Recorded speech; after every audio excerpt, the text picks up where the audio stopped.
1,461 days. That's more or less how long I waited for this day. I mean, I might have made a really bad mistake, or I just made the best choice of my life. I bought the Sony A7IV. Or at least I upgraded from my old A7III to this new A7IV. I mean, to be honest, it was used. So what I did, I sold that one and just put in the difference, and that means that for the next 6 months I might be struggling a bit with my finances. But on the other hand, there might be a chance that I can make this camera pay for itself. Despite everything, I still feel that this is not real. This might just be a dream, and I will wake up one day and feel really sad that I just dreamt about buying this camera, which, no, I'm not kidding you, it did happen before that I had a dream that I bought the camera, and I was really sad when I woke up. So at the moment I'm still quite lucid, and I'm shooting now on the A7IV on the S Cinetone. It's not a log file like S-Log3, but it's more like for this kind of stuff where I don't have to be behind the camera trying to expose everything right like you have to do for the S-Log3.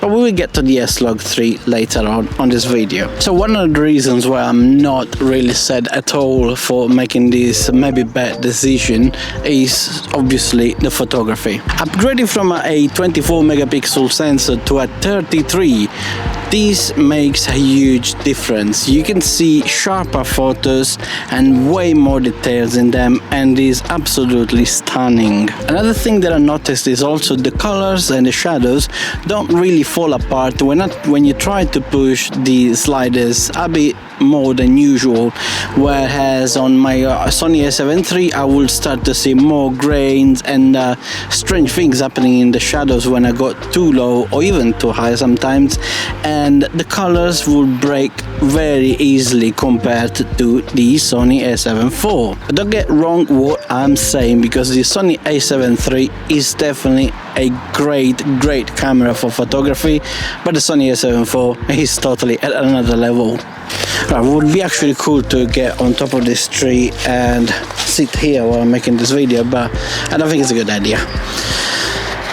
Another problem that I had with the Sony A7III, which has been fixed with the Sony A7IV, is the flip screen. I know it's maybe not a major thing, but when you have to take shots on the lower to the ground, obviously with the Sony A7III you have to lower yourself, and now with flipping the screen or rotating it, you can actually get very low to the ground and see what you're taking pictures of, which actually takes me to the next topic, which is the video. Having a flip screen, of course, now the best thing is that I can vlog myself and actually look at myself what I'm doing through the screen, which is something that I could never do for almost 4 years when I had this, when I got the A7III. Or maybe less. But what I'm doing right now is using a Monitor Plus app on my iPhone, which I have it over here. Now there's no signal, but sometimes when I get out and back again, it will reconnect. This app is fantastic. I had it before, and I even got the Pro membership with them because there were more settings that you could use, including the false color, which is actually the perfect thing you need for when you trying to do S-Log3, or when I was trying to do S-Log2 with my Sony A7III. But the problem that I had with the camera is that you had to use it linked with the USB cable, plus sometimes it used to disconnect out of nowhere, which is a real shame, and I just stopped using the app. Now with the Sony A7IV you can connect wirelessly to the app, and it does not have any problem at all. And obviously this video is not sponsored by the Monitor Plus app, but I really needed to mention it because it did save my day. And talking about false colors, of course, now we have to talk about the S-Log3, something I really wanted to use for a very long time. I couldn't use it on my Sony A7III for the simple fact that it's a 8-bit camera, and obviously using the S-Log3 makes no sense at all because you have to stretch it too much over the limit of the Sony A7 III with an 8-bit camera.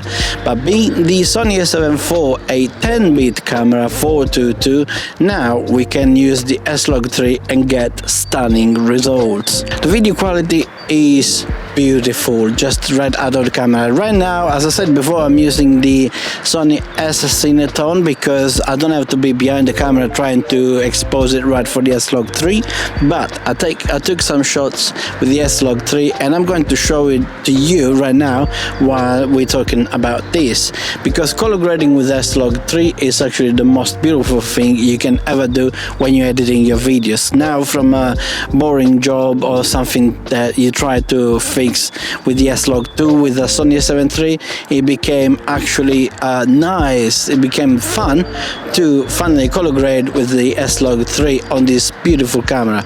Obviously, it's not the FX3, but the Sony A7IV is definitely one of the greatest cameras for video that you can ever find out there. I really hope there's no bloody spiders here. I'm sure I'm already full of spiders around me, but we will see how this ends up. Last but absolutely not least is the autofocus, and we definitely need to talk about this, comparing it with the Sony A7 III. The Sony A7 III is being really reliable, but sometimes I did notice while I was making these kind of videos, I didn't go through the playback of the videos, and there were quite a few times where the autofocus failed on me. But the difference now with the Sony A7IV is that the autofocus locks on you and it doesn't let go. Another problem I had with the Sony A7 III is that when you autofocus and you're using what I'm doing right now, an external monitor, or at least you have the smartphone option on, the autofocus on the subject will be cancelled. So basically it will just focus on whatever it thinks is gonna be in focus. But most of the time, for example in this shot, I'm sure that on the Sony A7 III would focus more on the branch than actually my eyes. But with the Sony A7IV, the autofocus on subjects is working, even though we activated the wireless option, and that makes a massive difference, because finally now I don't have to be worried about being out of focus. So these are some of the reasons why, at least right now, I really feel one of the happiest person on the planet. It's because I've been dreaming for 4 years to get this camera, and it's finally, I have it like here in front of me, and I'm actually recording with it, which is something absolutely amazing. And this is basically a new chapter of my life, because with this I want to actually make something meaningful and something that can inspire many other people. Indeed, if you are in a similar situation where you have the Sony A7 III or similar cameras, like for example the Sony A7C or other cameras like this, if you can upgrade to the Sony A7 IV, it will make a world of a difference, and I totally recommend that. Obviously this video is not sponsored by Sony. I wish it was, but thanks God you're not going to see any ads or promotions in the middle of my videos, because no one wants to sponsor me, so why would they? 32 followers. And on that note, if you actually like this kind of videos and if you found this video interesting, please subscribe to the channel. It would make a world of a difference. It would really make my day, which is already brilliant because I'm filming on a Sony A7 IV. But could you imagine if you subscribing to this channel would make things even better? That's insane. So usual things, leave a like, subscribe to the channel, and I will see you in the next one.